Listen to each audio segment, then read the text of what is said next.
sir.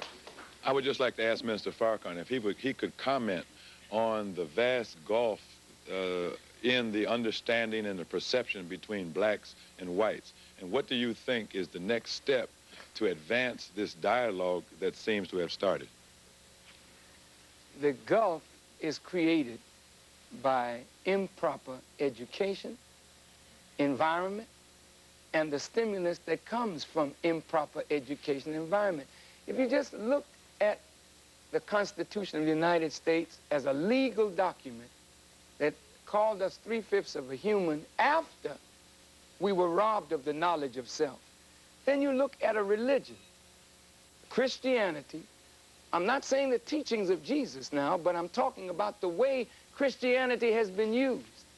I was talking to a Catholic priest a few weeks ago, telling him how black folk were taught that our blackness is something of a divine curse, that we are the children of Ham.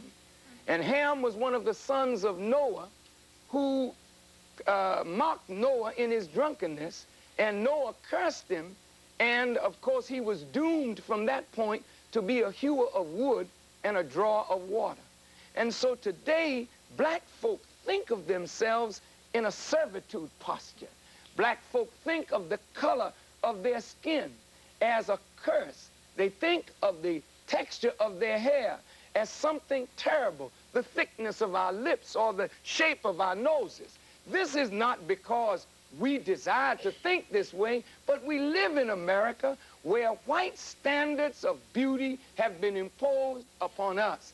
Now how do you break this? By telling the truth. The truth is, black people have a beauty that is ours. It is uniquely ours. You have your beauty as white people. As you learn to appreciate yourself and we learn to appreciate ourselves, then maybe we can appreciate one another. But truth has to be told.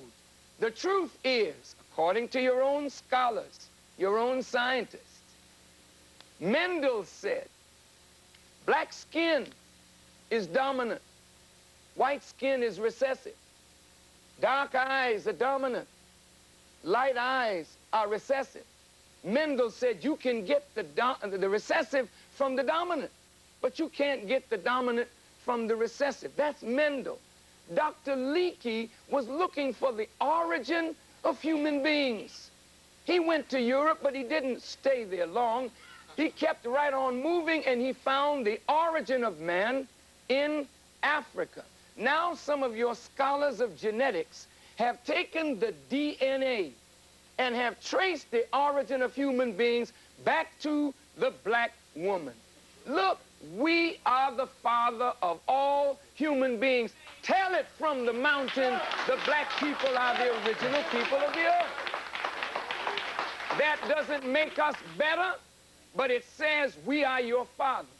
We are your mother, and you should honor your father and mother that your days may be long. And we'll be back in just a moment. Mr. Louis Farrakhan, who sounded awful close to William Shockley on the last answer. But William Shockley was telling a falsehood while we are telling a manifest truth. And this truth, white people know, you scholars know it, but you've hidden it from black people and hidden it from your own people. So if you know that you come from us, then maybe you would respect your root a little better. Yeah. And if we knew that you came from us, maybe we would respect ourselves a lot better. So it works for both of us. It's good to know the truth. The truth will make you free.